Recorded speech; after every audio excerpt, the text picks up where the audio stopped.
from their encounters with races from other planets. The information is the activation. Let's awaken this world together. We are the forever students, and we will not be silent. We are the ones that we've been waiting for. It's pretty wild.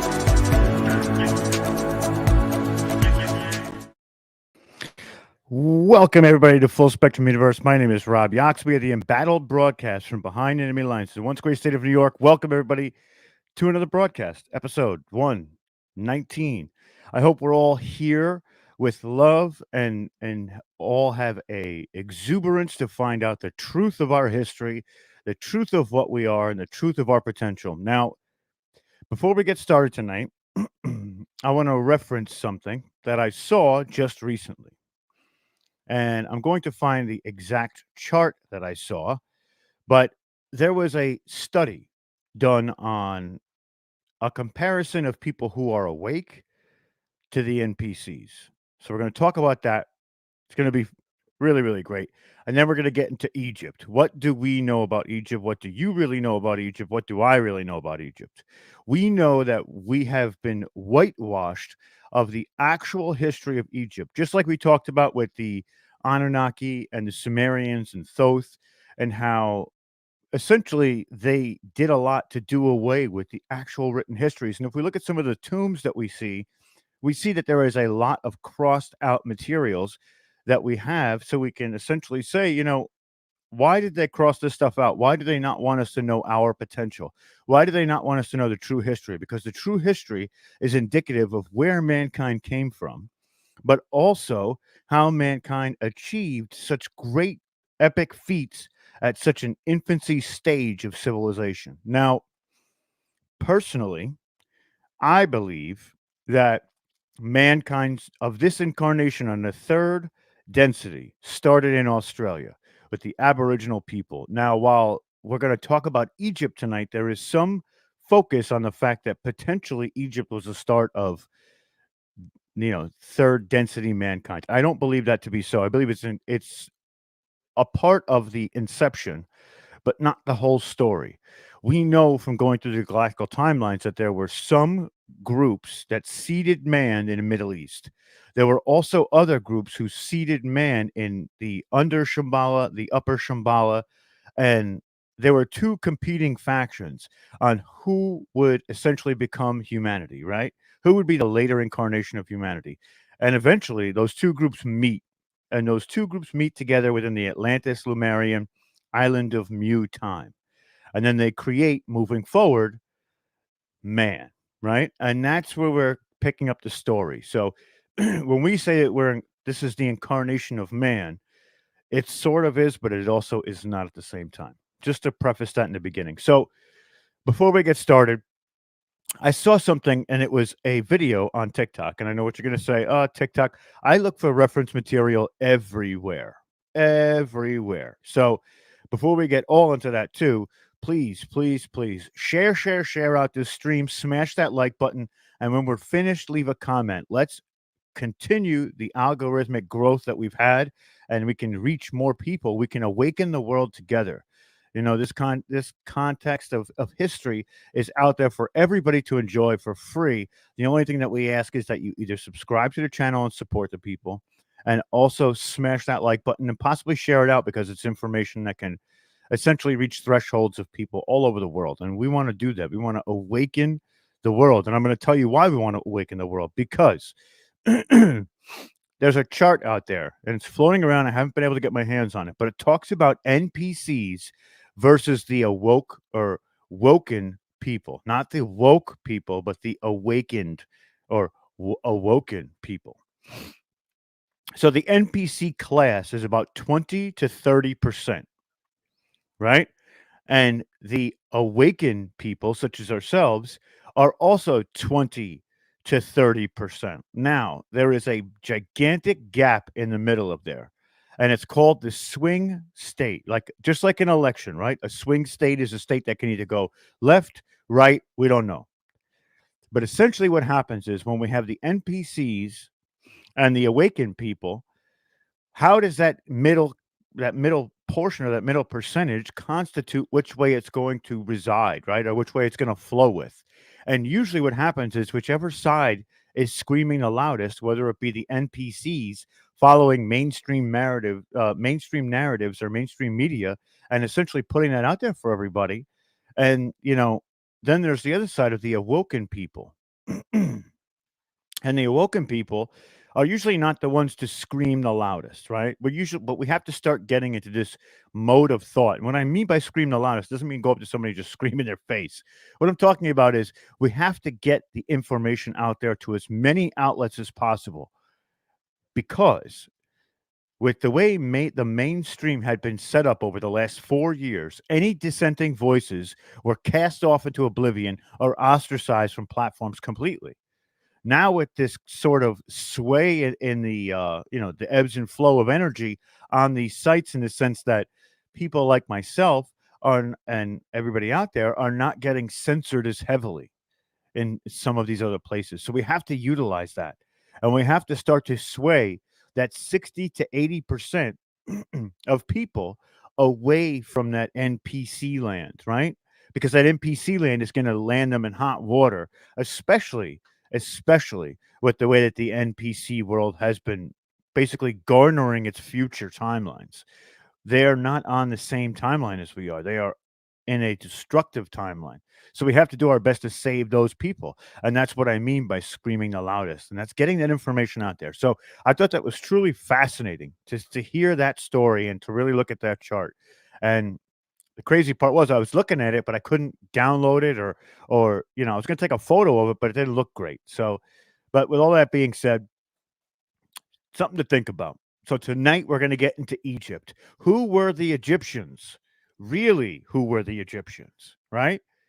We talked about Thoth, Enki, and Lil, and that's the ancient Sumerian Babylonians going into Egypt, right? And how these civilizations are essentially being multiplied from places like Enu and Babylon, and these entities are taking control of these civilizations. So we're going to jump right into what we love to do, and that's our presentations. We're going to get into what we're reading from today. So first, who were the Egyptians? Who were they? And this is going to shock a lot of people, but this is essentially what we're talking about when we're talking about the hidden histories of the entire world, because there's not just a regular textbook level, there's a subdermal layer of energies and morphogenetics and quantum mechanics that goes into play with these civilizations. So the first Egyptians on Earth were descendants of the Ceres Seraphim avian race. They were one of the 7 root races from the second harmonic universe that later became distorted through the Anunnaki hybridization program that were interbreeding with the Nephilim, right? So, as a result of these genetic distortions impacting the inbreeding with these Nephilim as well, because they were closely related, a result of these genetic distortions impacting the original genetic template of the entire Ceres Seraphim morphogenetic imprint, right? So the Ra Confederacy under the Aten group took a guardianship role to help protect these race lines or these race lineages and genetic records, but also creating an advanced genetic strain of the Ceres Egyptians that were the paraphonic royal lines, or the pharaonic royal lines in Egypt or in the Egyptian culture.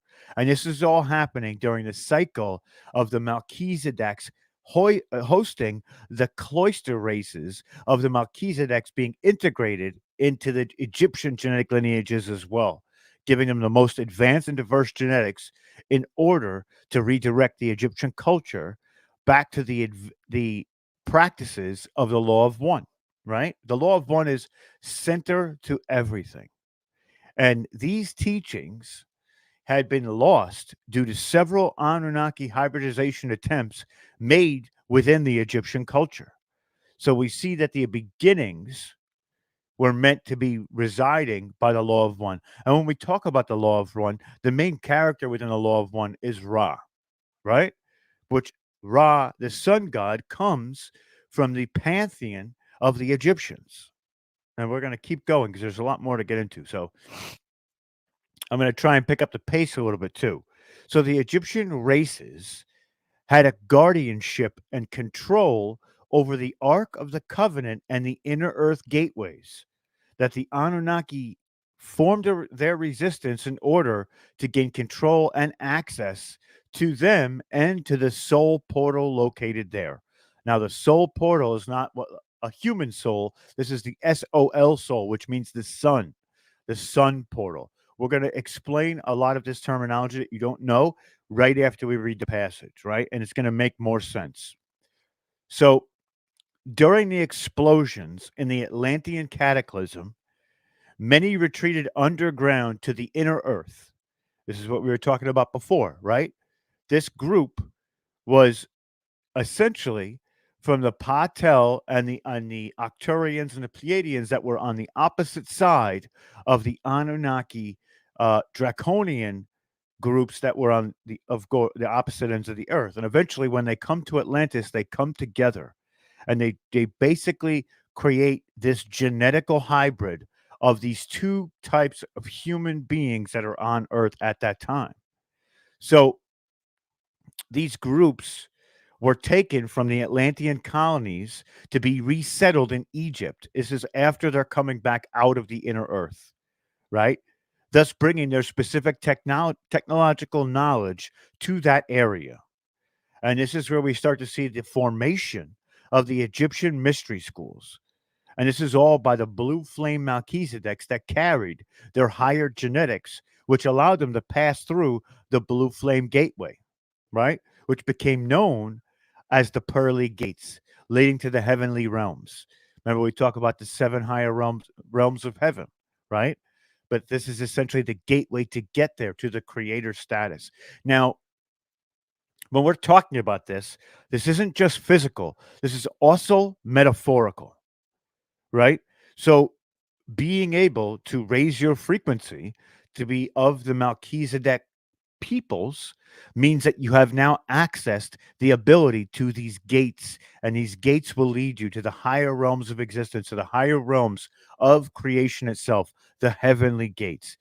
The meanings, the multiple meanings behind these words that I'm using, we could do 7 or 8 episodes on each individual meaning and how it translates into the story itself, and how some of this is metaphorical in nature, but also physical in nature. There's a duality to the information, right? So we have to keep an eye out for what we're talking about because it's pertinent that we know that. So the Egyptian mystery schools were formed, right? We just talked about this. And it allowed the blue flame gateway and the pearly gates to be activated. So when the guardian Yeshua returned from his time studying in the Eastern mystical teachings, he went to Giza in order to be initiated into these mystery schools and to practice the ascension rites of the blue flame Melchizedek. Now, the guardian Yeshua is different from Jesus. But the two stories are they have areas where they bleed through to each other, and men are they're Jesus and Yeshua are swapped in and out of these stories, and they're seen as the same figure, but they are not. They are two different people, two different initiates. Jesus is actually a title, not just a name. It is a title. It is a title granted to a specific person who has mastered creation or has mastered themselves, right? And that's why they're able to perform miraculous feats or miracles. And it's seen as such, but truly it's just the I guess the transmutation of energies or the reinstallation of energies, ebbs and flows, right? Knowing the universe. So a portal was constructed between the Earth core and Sirius B, in which sections of the Amenti, remember we talked about that, was placed in order to orchestrate the second seeding and create the hybrid line of Syrian human consciousness, which was known as the Cantarians, right? The Cantarians helped serve the guardians and mentors for the human race. They were ascended masters of the human race almost. in equal light, right? And they were heavily involved in educating the Egyptians and Sumerian cultures. So during the Egyptian dynastic era or dynastic period, where the Egyptian dynasties ruled, this portal bridge was known as the third eye of Horus, which represents the union between the mystical teachings of the left eye and the right eye of Horus. And during these stages of the Atlantean cataclysm, as the result of the explosions and damaging the planetary grid network, this portal bridge was damaged and could not be repaired due to the Giza Stargate takeover, right? So we're seeing a lot of things happening here. There's a lot going on. We've already talked about the takeover of the Giza Stargate. We're gonna breeze through it again because it's contextually part of the Egyptian story. And we want to make sure that we talk about the Egyptian story in a way that is more productive than what you're going to find in the textbooks, because there's a lot more going on between the gods themselves and the Egyptian peoples, right? So now we're going to talk about something that we just discussed during the last paragraph, and that's the inner earth and the inner earth timelines. They run on different timelines than, let's say, the outer earth. And we're going to talk about what that means. Because of their ability and their ascension to a higher frequency or a higher dimensional density, they are not on the same timelines. Just like when we talk about Earth being in 3D, right? But if we go to 5D, it's no longer Earth, it's Terra. Same thing with inner Earth. We have Shambhala, and then we have lower Shambhala. Shambhala is sixth to seventh density. Fourth through sixth, or lower levels of sixth density, are lower Shambhala. They're talking about frequencies, but they're also talking about places. And those places hold those different entities that reside at different dimensional frequencies. So the inner Earth timeline allows access into the transharmonic fields. And this is the ability to easily slide back and forth into parallel realities. The aperture into the inner Earth timelines has been opening up gradually on Earth and on the surface since the years of the early 2000s. And many people have direct contact from the inner Earth residents that are a mixture of the more advanced humans and reptilian civilizations. Now, before we go further, I'm going to bring it back to me for a second, because this is where we talk about the Mandela effect, right? When Earth is sliding through different parallel realities or different dimensional realities, there are peoples who essentially have memories from the last reality that we were just a part of, right? CERN also initiates this opening of a portal, and the whole Earth is getting sucked through, right? And this is also where the Mandela effect comes from. But if you notice, CERN is usually held at a facility, but the collider itself is underground, which means it's inner Earth as well, right? There's a lot of connections to be made here. Could do a whole show on just those connections.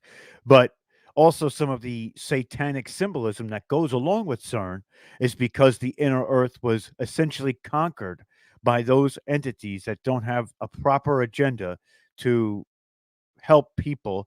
They have more of a service to self mentality, right? So there's a lot going on between the interactions and the attitudes that happen and play. But essentially, just to get back to it, this is where the Mandela effect kind of comes from. We have these bleed through memories from the last reality we visited. So just an important point I thought we should bring up while we're doing this. So recently, some of these civilizations have been chastised for giving deceptive information into the New Age channelings to the Earth humans, or the ones on the surface. These groups were essentially afraid that the surface inhabitants would invade their inner Earth civilizations and destroy their more advanced cultures. So they spread a lot of disinfo.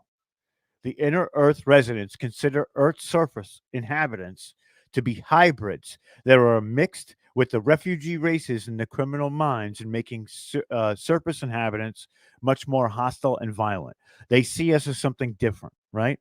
Now, this has changed because a lot of these entities within the within inner earth, since they've regained control, this is what it looks like, right?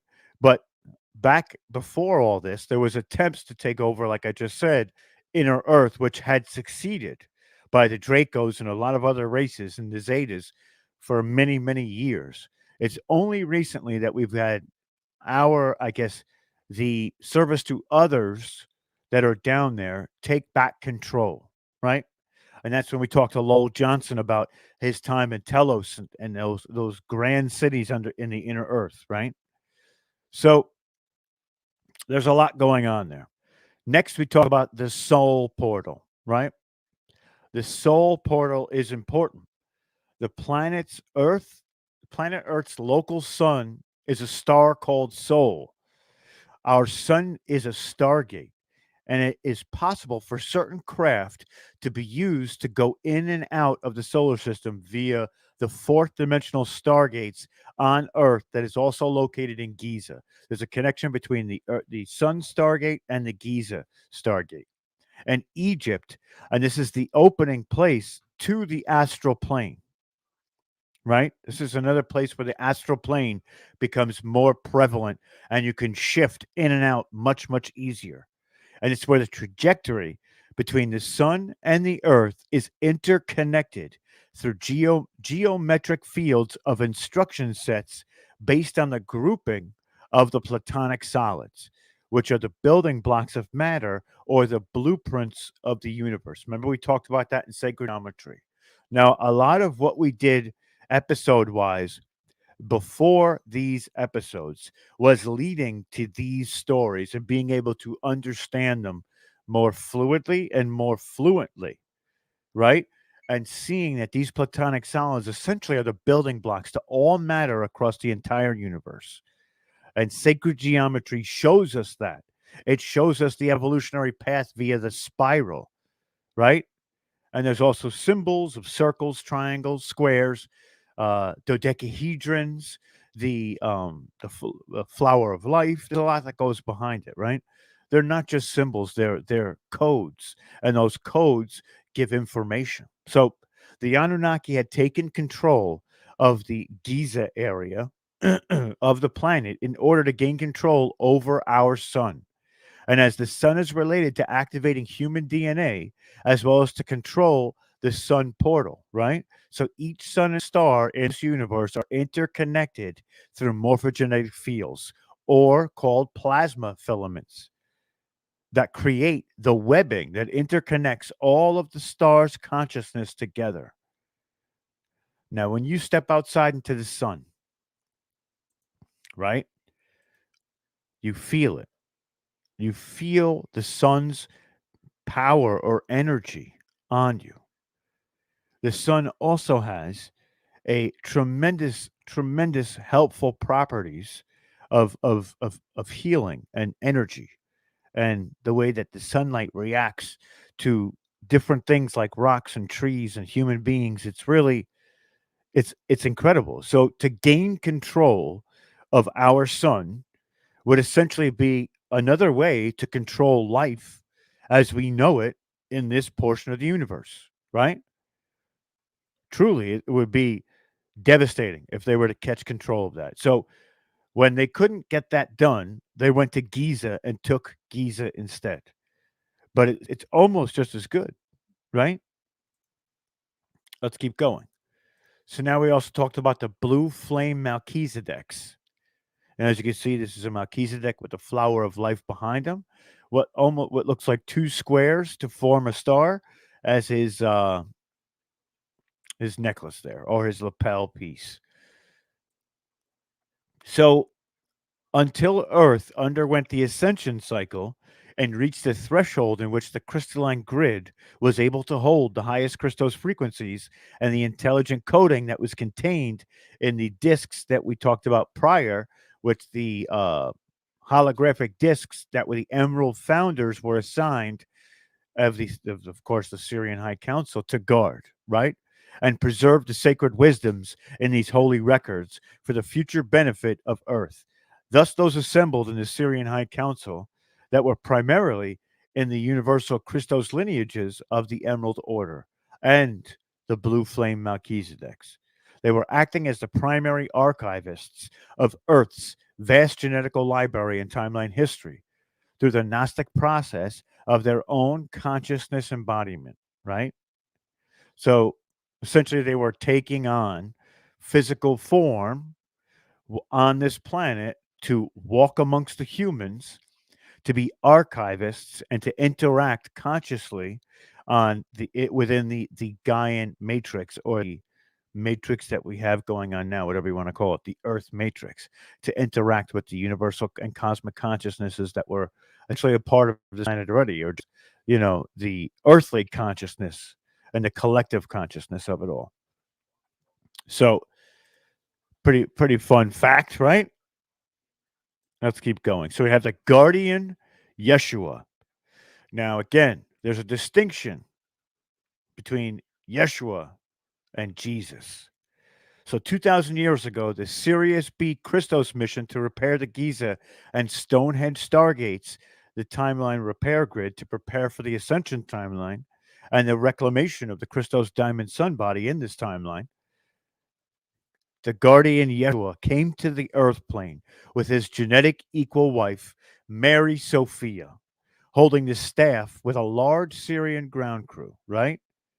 And they basically went to underground portals that were used for the Egyptian Melchizedek initiates for ascensions out of the stargates, as well as the Armana, where the Akhenaten, and we're going to talk about Akhenaten later, had left information for them in that area and time. So the Armana portal was access to hide the Law of One and the Guardian Founder Race's technologies within Ireland and the UK.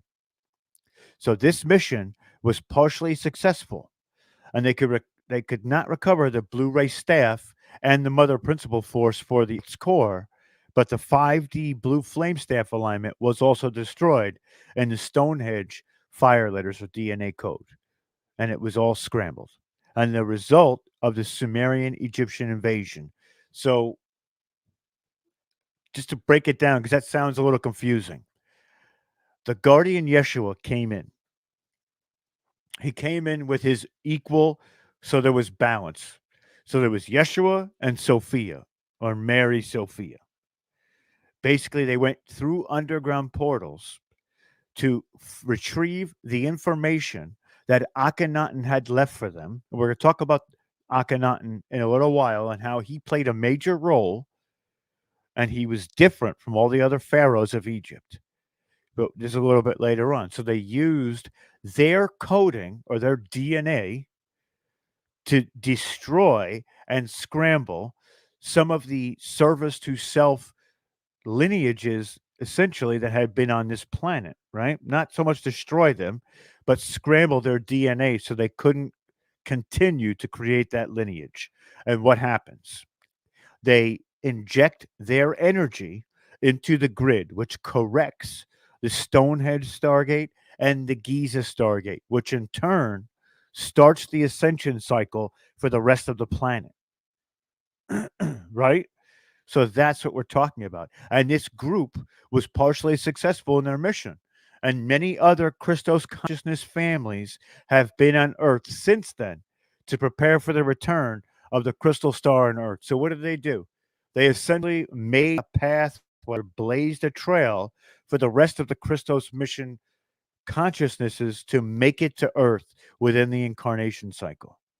That's what they've done. So a lot goes with it. A lot goes with it. So now we're going to talk about the Kantarians. And they essentially have a lot to do with the planetary grid network. So the mother arc of Convenant Stargate system was purposed for the transitioning of an assortment of stuck or damaged consciousness bodies through the aqua portals in order to begin the foundations for rebuilding the Ka, Ta, Ra, or Kataran dragon ring portal system, right? And when Phil Gruber was on the show a long time ago, he talked about the Ka, Ta, Ra. It's more than that, but it's a mantra, and it essentially activates, or doesn't activate. It's not really an activation, but it aligns your frequency with that phrasing, and that phrasing brings in the inner Christos mission to you, but also that Christos light washes over you to reject the programmings of, everyday life. So our universe was invaded when the 8D layers of the metagalactic core were attacked by the black hole entities that are a fallen species. They hybridized with advanced AI technology systems, many of whom joined together later on to form the negative alien agendas, right? But obviously, given Ezekiel's placement as a Christos solar rod principle in the universal architecture of the Amethyst Order of Dragon Kings, along with the Gaian Kantarian spiritual family, they fell along with the rest of the angelic humanity with his consciousness and body parts strewn across dimensions, right? So we're talking about Ezekiel was spread across dimensions. But we're going to do a whole episode on Ezekiel because Ezekiel's story is different than most. So Ezekiel's individual identity had access to his Amethyst Order Holy Father, Kantarian solar dragon body memories from his time on Earth. And Ezekiel's Amethyst Order father, father of dragons in the Kantarian body, became embedded in Earth as a result of the Electric Wars and the fallen Gaian Matrix, in which the advanced AI beast machinery from the black hole systems had infected the 8D galactic core. So there's a lot that this is sort of foreshadowing for another episode down the road when we talk about how the Electric Wars and the aftermath of the Electric Wars and the Gaian Matrix that was left to fend for itself with these black hole entities that had infected it, right? So, another thing we're going to talk about is the second Atlantean cataclysm. Now, many people don't realize that there are three Atlantean cataclysms, right? Three. Not one, not two, but three. So, right now, we're talking about the second Atlantean cataclysm. Now, these cataclysms are not just physical, sometimes they're metaphorical. There is one that is absolutely physical and metaphorical, but the other two, the first two, can be seen more as a, I guess, not hypothetical, a almost like a metaphor. But there are moments that essentially they are physical as well. Grace said it right. The monad key. That's right. Motherboard hybrid shift.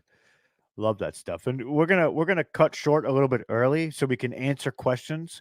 And I want to do that because when we go back over the older episodes, we didn't get a real moment to answer questions.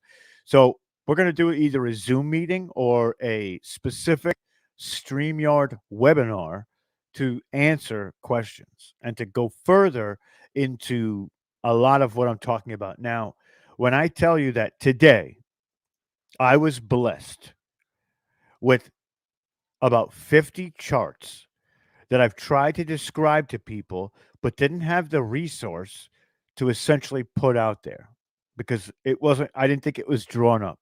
I found an archive of charts that explain almost everything and anything.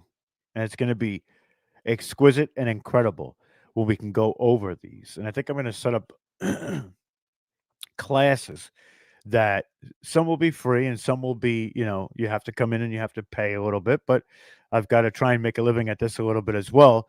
So we're going to go over these charts. These charts are absolutely sick. When you see these charts, it's going to resonate. When I saw it, I almost teared up because now what my brain was trying to tell me was on the paper in front of me, and I'm able to articulate it a little bit better because of that. So again, it's going to be insane when we get to those charts. So let's talk about the second Atlantean cataclysm, right? Since the Nephilim Wars, the Nibiru Anunnaki resistance and the patriarchal Melchizedek factions decided to take over the inner Earth and start aggressive campaigns to take over the Earth territories 30,000 years ago. The Syrians warned them about the abuse of the crystal technology within the Earth's core, and these groups continued to force massive power generators into these Earth cores and these crystal caverns. So several powerful generators exploded and ripped apart the surface continents of Earth, more powerful than the previous cataclysm at this time of the Lumerian Holocaust, killing many, many humans. This was a physical one, but it was more of an energetic explosion, right? It killed people, but it also shifted the continents. This is when the continents started to drift from each other. So there was a lot going on at the same time all over the world, right? So next we're going to talk about the Egyptians' history erased, right? This is what I was talking about earlier. Now, they used to tell us in textbooks that when a new pharaoh took over, he would essentially erase the line or the lineage or the writings of the pharaoh before him. Now, if you explore Egyptian culture, they were hoarders of information. They were not just going to destroy records to be kept at such a later date. That's my personal opinion. But essentially, they were so vastly thirsty for this knowledge to do such a thing would probably have been sacrilege to them. So, why would their history be erased, right? So, thus, true and accurate Egyptian histories were replaced by the Black Sun agenda, asserting the Egyptian pantheon of gods, along with their black magic rituals that were to be enforced by an installation of the Saitian king lines, or the Hycosis and the Umnun snake priesthood. Now, if you've been watching Protocols to Saturn on Watchers Talk, you will know that the symbolism of the snake is something that reaps majority of the time a service to self mentality or a manipulation, deceptive or deceptiveness or distortion, right? So the groups in the Middle East would eventually integrate into the Greek mystery schools and further evolve this corrupted lineage of these secret societies that formed as the King's Templar and the Freemasons. Some using the images of Akhenaten as their Luciferian high priest for enacting the blueprint for their New World Order. Now, Akhenaten was or is a Christic being, server to the law of one, and the reclamation of the Christos mission, and attempting to negotiate with these rogue Anunnaki groups to allow humanity to ascend. Right now, they're doing this to ascend without interference. His negotiations to enter into a peace treaty failed. Shortly after, he was murdered and cast out as a heretical king by a family member, and thus branded as a Luciferian high priest to the Illuminati hybrid lines. So, who are the um snake priests? Snake priests. I can't say it right because I'm a little stuffed up still, but essentially, Omar's saying he's got something coming up on the cubes. We actually have at the end of this presentation a bit of the red cube identity. We're going to go over that a little bit too. So, as we keep going, the Thothian Anunnaki groups organized a military style psychological warfare tactic with a lot of those to further upon the spiritual and emotional desires of a primarily Western Judeo Christian population to lead them into the false ascension matrix on the astral plane for soul capturing during these death passages. The Luciferian Thothian groups currently transmit a range of twisted half truths and ancient esoteric teachings of ascensions to gurus and seeker archetypes. They are purposely geared towards the consciousness enslavement of those people's audiences. Many of the channeled transmissions are based in information that was disseminated in the timeline of the Atlantean mystery schools or the Brotherhood of Snakes, which had acquired ancient written translations of stolen coded information within the Law of One records. These records were assessed and translated by Thoth and then subsequently repackaged through the release of the Emerald Tablets. The Emerald Tablets transmission, right? Intelligence and mind control programs in order to attract those spiritually awakened within the Atlantean and or other mystery schools and memories, and then tag and track these groups for mind control and spiritual oppression. So we can't all believe everything we hear out there, but at the same time, there's a lot of good people doing work. So it's up to you to create that discernment, really. And it's going to be a lot because there's a lot going on. So let us keep going. If you see this picture here, you see all of these priests have that snake coming out of their head, right? And that is a symbol that you may not be the one of the good guys, right? This is Akhenaten now. You see, Akhenaten doesn't have that snake. They will depict him sometimes, or at least King Tut or Tutankhamun, as others know, with that snake coming out of the head. It's a symbolism of their third eye being corrupted, right? So whether they know that or not, by doing that, they're showing it to you. So this is Guardian Akhenaten. Now Akhenaten was seemed to have not been from Earth. One.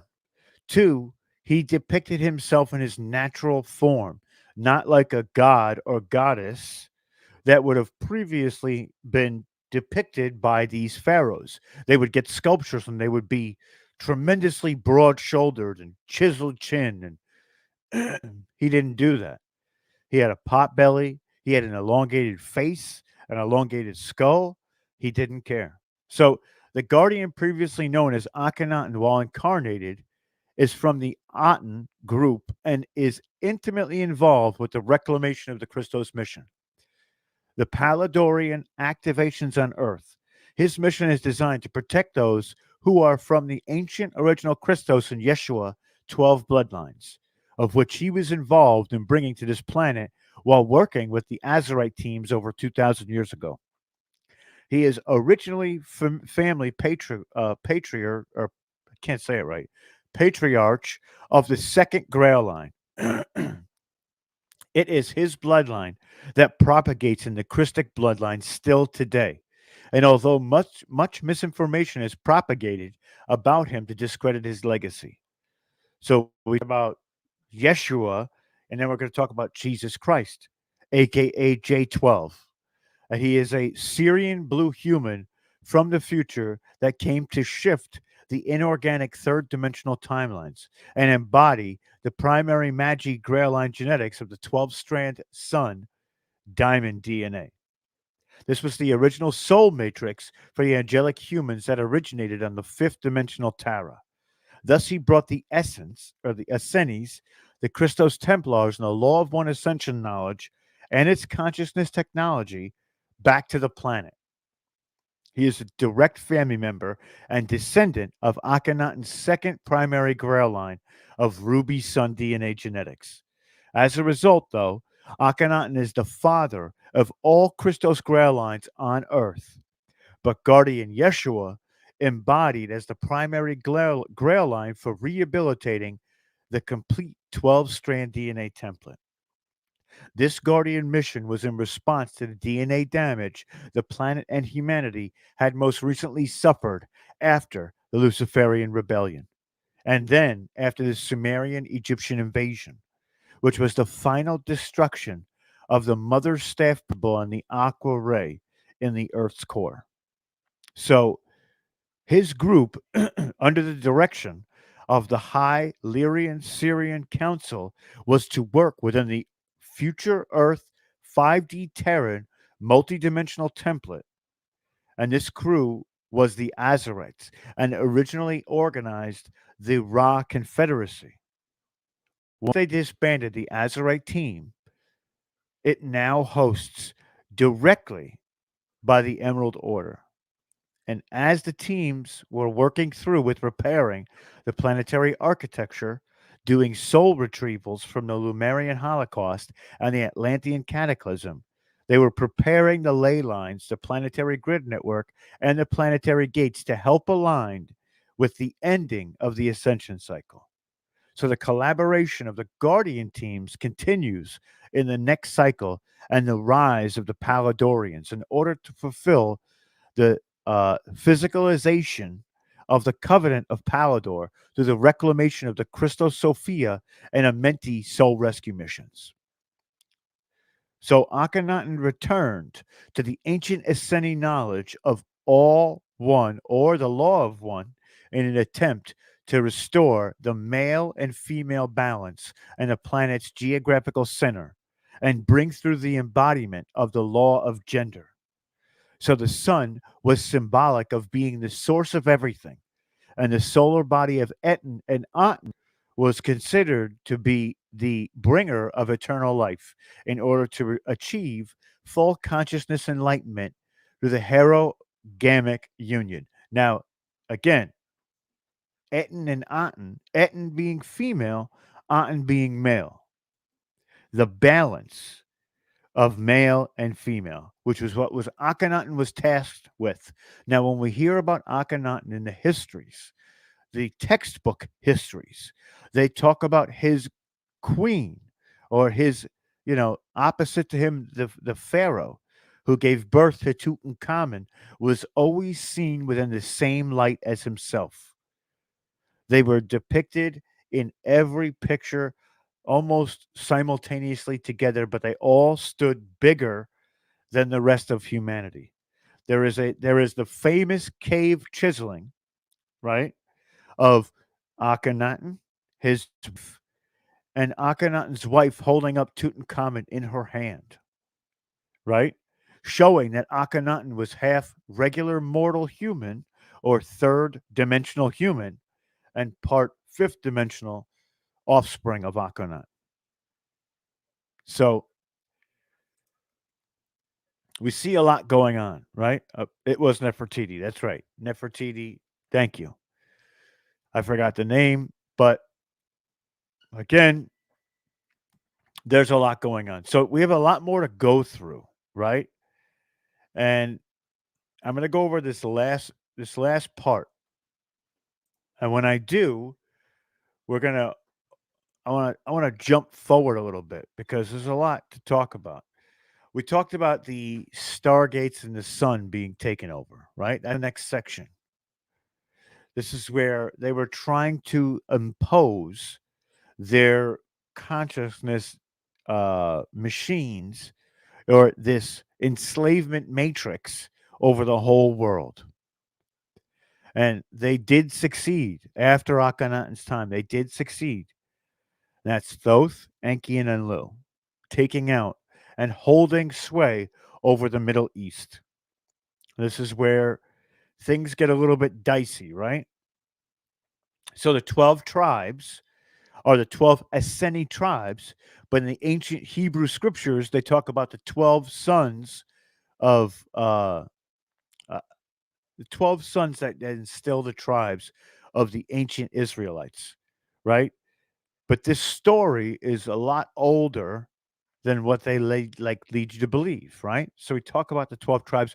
We've discussed its 12 tribes many, many times. So now we're talking about the Code of the Nile. And the Code of the Nile goes into the lineage of these entities, and these entities being now what we know as humans, right? This is the blue ray we were talking about before. And the 144 genetic timekeepers of the universal matrix.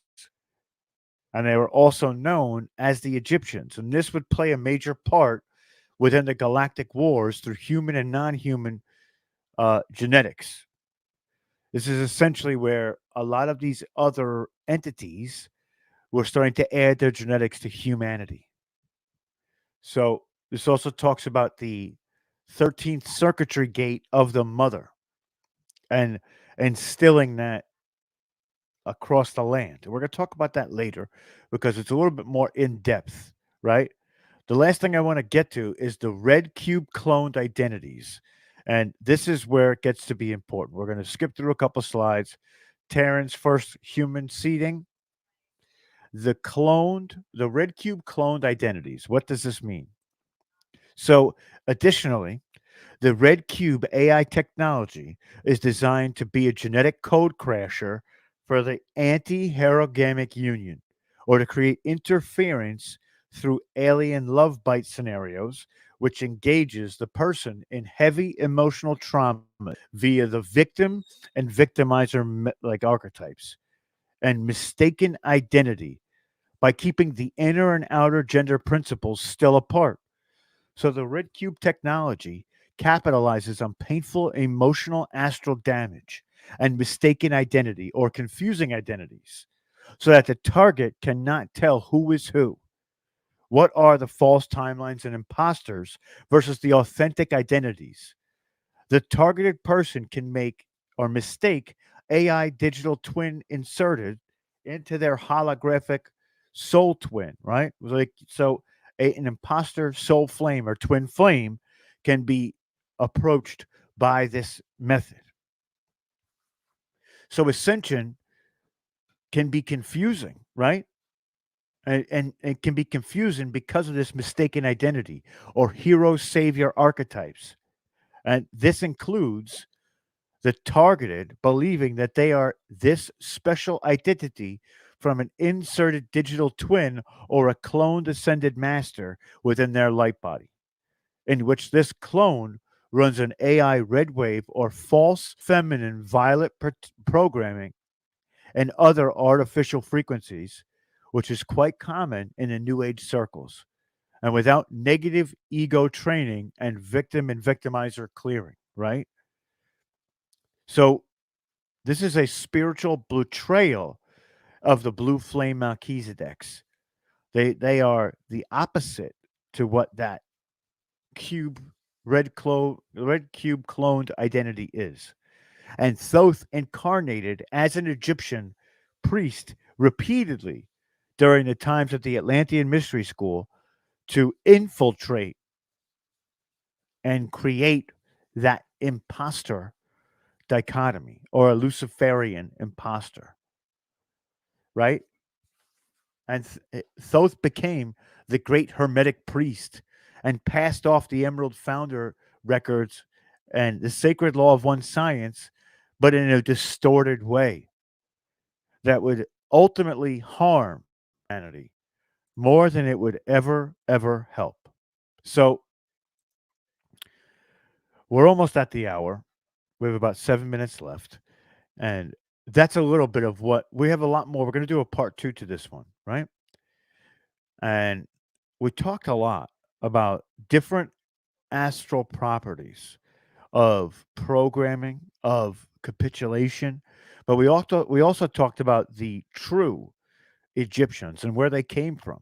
Now, if you go out in the street and you start talking to people about these specific things, they're going to look at you like you got 17 heads, right? But it's wild because I was working a couple days ago and I had an interaction with somebody and they decided to essentially to fill me in on what their thoughts were. And it was very much within alignment of my own and how I feel about. So I went into like the galactical timelines in the beginning with mother and father, unity consciousness and how they broke apart. And this person was actually very appreciative of that information. And it took me a moment because it humbled me for a second with the realization like this is what we do all the time, but we need to do it more. We need to reach out to others more and at least let them decide if they want to take it or not, right? So, just an instance where I walked away from that interaction just completely amazed that somebody was like, "Wow, this is really interesting stuff, and I really want to learn more." It was like, "Wow, this is really great." This is really great. And there are people out there thirsty and hungry for this information. So, again, before we finish up tonight, please share this out, right? Also, interact with the posts after or the streams after we're finished. The more comments you put underneath, the faster the algorithm picks it up because it'll make YouTube believe that people are liking what we're doing here. And it will put it on more people's feeds and timelines so the collective can grow and we can reach more and more people. When a collective grows, we grow because the information coming in is sourced from more places and we get more perspectives. When we get more perspectives is when we truly start to wash over the entire earth with our energy. People will feel it and they'll resonate with it and they'll come back to the collective and say, you know, I want that support structure. I want that ability to be able to talk to people and to really express these ideas. We want to give people that outlet, right? We want to give them that ability to do that because it's truly a magnificent moment.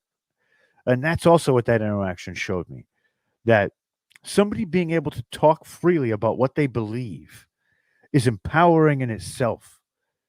And if when we cap ourselves, right, or we decide to not let that information out of us to others, it almost does damage, right? And the elation that we get when we can finally talk to somebody who sees it the way we do, right? That's a normal human response. So that's why we want to keep the collective growing, bring in more voices and more people because they will ultimately help us to figure out the entire picture thoroughly and completely. So, with all that being said, I hope everybody has an amazing rest of the evening. And I hope that we all find each other in a place of love and admiration for one another. And I truly admire all of you and I love all of you so much. And if you haven't, go over to Telegram, sign up for both channels on Telegram. Very shortly, we're going to start doing community meetings on Telegram because we can all talk together. And it'll be either that or we're going to do a Zoom call of some sort. But we're going to find out a way to start doing some weekly meetings and really get down to brass tacks of what everybody wants to see, right? What everybody wants to put out there. So, with that being said, I love you all. I hope everybody has a great evening, and we'll see you all next time. All right.